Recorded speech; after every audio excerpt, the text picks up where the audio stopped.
యోహాను గారు దర్శనంలోనే వణుకుతూ ఉండేవారంట. ఏం చేశారు? మనం దేవుని మందిరంలో నిజంగా దేవుడు మన ఎదుట ఉన్నాడనే భయం కూడా ఉండదు మనకి. ఉంటుందా? ఉండదండి.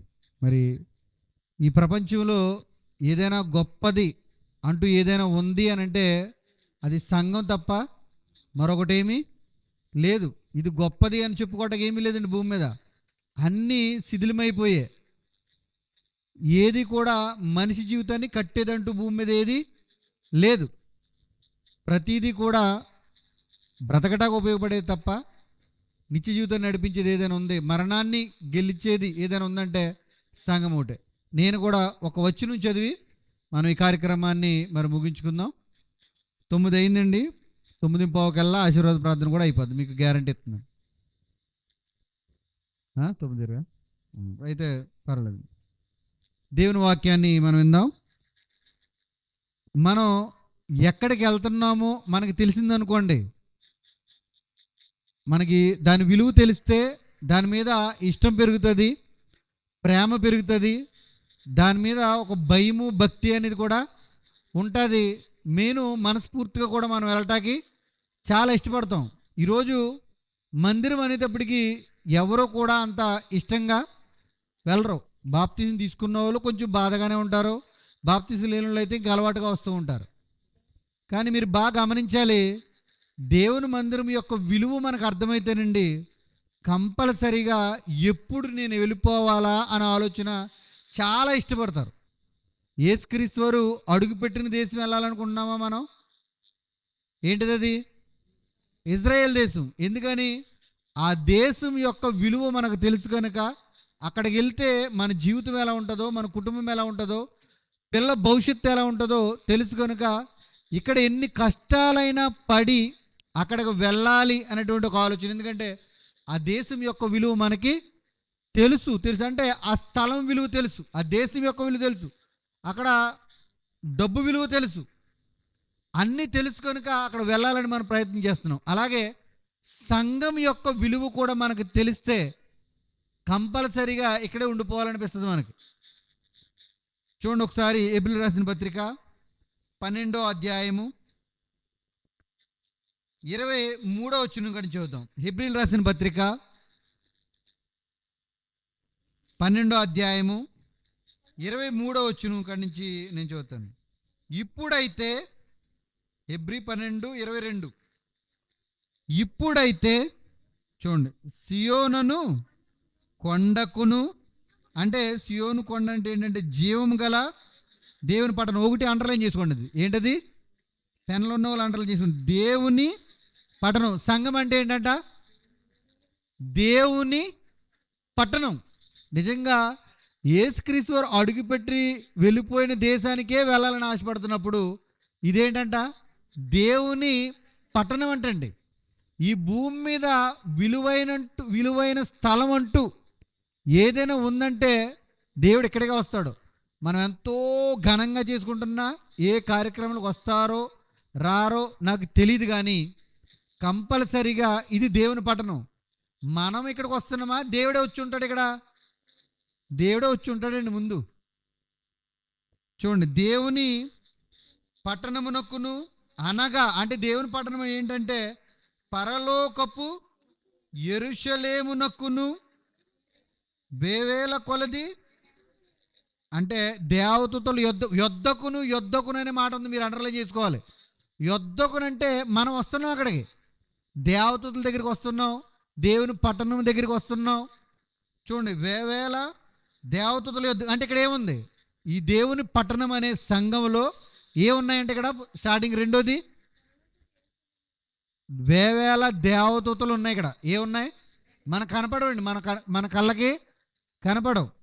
దేవదూతల యొద్దకు పరలోకమందు వ్రాయబడి ఉన్న జ్యేష్ఠుల సంఘమునకును, అంటే ఇక్కడ ఎవరిదంటే ఈ సంఘం? జ్యేష్ఠుల సంఘం. పరదేశంలో ఈరోజు వాళ్ళు ఎలా ఉన్నారో అలాంటి లక్షణాలు కలిగి ఉండే వాళ్ళు మనం కూడా అలా ఉండాలి. మనం లేమండి అనకండి. ఏదో ఒక రోజు మనం అభివృద్ధిలోకి వస్తాం. ఆత్మీయ జీవితంలో ఎప్పుడు ఎక్కడేసింది గొంగలు అక్కడే ఉన్నట్టుగా ఉండొద్దు. లోకరీతిలో మనం ప్రతి క్షణము డెవలప్ అవ్వాలని ఎలా ఆలోచిస్తున్నామో, ఆర్థికంగా కానీ, ఆరోగ్యపరంగా కానీ, లేదా సమాజంలో కానీ ఒక విలువలు సంపాదించుకోవాలి, నేను పైకి ఎదగాలి అనేటువంటి ఒక ఆలోచన మనిషి మెదడులో ఎలా ఉందో, సంఘములో కూడా చేరిన మనందరము కూడా జ్యేష్ఠులుగా సంఘంగా పిలువబడినటువంటి వారిగా మనం ఉండాలంటండి.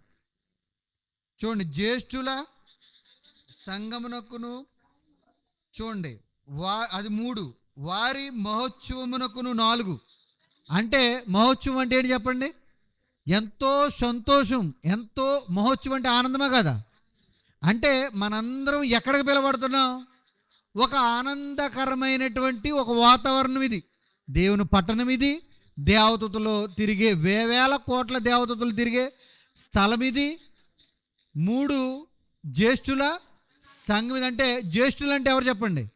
ఇందాక సహోదరులు చెప్పారు, ప్రేమ మీరు బయట దొరకదు, అలాంటి ప్రేమ బయట దొరకదు, కుటుంబంలో దొరకదు, సమాజంలో దొరకదు, మనం పనిచేసే ఆఫీసుల్లో దొరకదు. కానీ ఇక్కడికి వచ్చేటప్పటికి అక్కడ ఎలాంటి వాడైనా సరే ఇక్కడికి వచ్చేటప్పుడు ప్రేమ కలిగి ఉండాలి. కంపల్సరీ ఉంటాడు, అవుతాడు, అవకపోవడం ఉండదు. కంపల్సరీ అది మనిషి మాటలైతే మనం ఉండలేం, కానీ ప్రేమగానే దేవుని మాటలు వినపడుతున్నాడు. కంపల్సరీ ఎవరైనా సరే ప్రేమగా ఉండాలి. యెషయా గ్రంథంలో ఉంటుందండి, సంఘం అంటే ఏంటో చెప్తాడు అక్కడ. క్రూర మృగాలు అలాగే గొర్రెలు 2 కలిసి ఉంటాయంట. పులులు, నాగుపాములు సెంటిపెట్లో కలిసి ఉంటారంట. నాగుపాములు అంటే ఎవరు? బయట విషంతో కక్కుతున్నటువంటి మనుషులు ఇక్కడికి వచ్చేటప్పటికి పిల్లలతో కలిసి ఉండేటువంటి స్వభావంలోకి అయిపోతారంట. అంటే ఇక్కడికి వచ్చిన ఎలాంటి వారైనా ప్రేమతత్వంతో నిండిపోవాలి. అంటే జ్యేష్ఠులు ఎలాంటి వారు? ప్రేమ కలిగిన వారు. అలా ఉండాలి సంఘం కూడా అన్నాడు. సంఘం దగ్గర వచ్చిన వాళ్ళు 3ది ఏమన్నాడు? మహోత్సవం అంటే చాలా సంతోషం. ఇక్కడ ఉండే సంతోషం పరిపూర్ణమైంది. ఇక్కడ ఉండే సంతోషం ఎలాంటిది? మహోత్సవం, ఆనందం, ఉల్లాసంగా ఉండండి, ఉత్సాహంగా ఉండండి అంటారు కదా. ఎక్కడో వినని మాట, ఎక్కడో వినని మాట. అలా అది తాత్కాలికమైందేమో, ఇక్కడైతే శాశ్వతమైంది. ఇది కల్లా కపటం లేనటువంటి సంతోషం, ఆనందం. మహోత్సవం అంటే ఉత్సాహంగా ఉండేటువంటి స్థలానికి మనం వస్తున్నాం, సంఘానికి రావడం అంటే. 5ది అందరి న్యాయాధిపతి అయిన దేవుని యొద్దకు. ఎవరి దగ్గరకు వస్తున్నాం మనం? అందరికీ. మనకేనా? అందరికీనా? ఏంటి మాటలు వింటున్నప్పుడు మీకు ఏమనిపిస్తుంది చెప్పండి? నేను ఎవరి దగ్గరికి వెళ్తున్నాను తెలుసా? ప్రపంచ లోకాల సృష్టించిన కన్న తండ్రి న్యాయాధిపతి దగ్గరికి నేను వస్తున్నాను. దేవతలు ఉంటాయి ఇప్పుడు నేను వెళ్ళే స్థలంలో సంతోషం, కుల్లి కుట్ర అసూయ స్వార్థం లేకుండా అందరూ మనసులు కల్మషం లేనటువంటి మనసుల దగ్గరికి నేను వెళ్తున్నాను. అది పరలోక పట్టణం, దేవుని పట్టణం అనేటువంటి ఉద్దేశంతో వస్తే ఇక్కడి నుంచి ఆమెనన్నా వెళ్ళాలనిపిస్తుందా? దేవుని యొద్ద కంటే ఎవరి దగ్గరకు వద్దని తెలిసి ఏదో ఎమ్మెల్యే దగ్గరకో, జగన్ దగ్గరకో, మోడీ దగ్గరకు కాదండి. ఆఫ్టర్ ఆల్ ఈ మందిరంతో, ఈ స్థలంతో పోల్చుకుంటే వాళ్ళు అస్సలు దేనికి పనికిరారు. అమెరికా అధ్యక్షుడు కూడా పనికిరాడు ఈ స్థలంతో. నువ్వు అమెరికా వెళ్తావా, సంఘానికి వస్తావంటే సంఘానికి వస్తాననాలి. ఎందుకంటే ఇదే ఒకరోజు నిలబడేది, ఒకరోజు కనపడేది. ఇక్కడికి వచ్చినోడే కనపడతాడు తప్ప అక్కడక్కడ దేశాలంటే తిరిగిన వాళ్ళు రారు. అంటే లోకానుసారంగా. అంటే మనం అందరం ఎవరి దగ్గరకు వస్తున్నాం? సంఘం అంటే దేవుని యొద్దకును. ఆ మాట మర్చిపోద్దు, చివరిలో మాట యొద్దకును. అంటే సంఘం అంటే ఎక్కడికి వస్తున్నాం? దేవుని యొద్దకును. చూడండి, క్రొత్త నిబంధనకు మధ్యవర్తి అయిన సంపూర్ణ సిద్ధి పొందిన నీతిమంతుల ఆత్మల యొద్దకును. ఎవరి దగ్గరకు వస్తున్నామండి మళ్ళీ మనం? సంపూర్ణ సిద్ధి పొందిన ఆత్మలు. అంటే ఇక్కడ ఎవరు ఉంటారు? పరిశుద్ధులు ఉండేటువంటి స్థలం. అంటే వారి యొద్దకునని ఉంది. ఉందా లేదా? ఇలాంటి కల్లా కపటం లేనటువంటి ఆత్మలు ఉండే స్థలానికి వస్తున్నాం అంటే ఎంత సంతోషంగా రావాలి చెప్పండి. దీని విలువ మనకు తెలియాలండి. సంఘం అంటే ఇదేదో మనం నలుగురు కూర్చుంటే అయిపోయిన ఏర్పాటు కాదండి ఇది. ఇందాక చెప్పారు సహోదరులు, దేవుని సంకల్పం ఇది. దేవుని ఆలోచనలు. నేను యెరూషలేములో నా పిల్లలతో నేను ఉండాలి, దేవదూతలతో నాకు పరిచారకులు, నా పిల్లలకు పరిచారకులు చేస్తున్న ఈ దేవతలతో ఉండాలి, పరిశుద్ధులతో ఉండాలి, జ్యేష్ఠుల సంఘంగా ఉండాలి అని దేవుడు ఎన్నో ఏర్పాట్లు చేసుకుని ఈరోజు ఇక్కడ నిలబెట్టాడు మనల్ని. ఏదో మనం అనుకుంటే మన ఊహల్లోంచి బయటకు వచ్చిన సంఘం కాదు ఇది. వేల కోట్ల సంకల్పమైంది ఆయన ఆలోచన. చూడండి, నీతిమంతుల ఆత్మల యొద్దకును, మరొకటి అన్నాడు, క్రొత్త నిబంధనకు మధ్యవర్తి అయిన.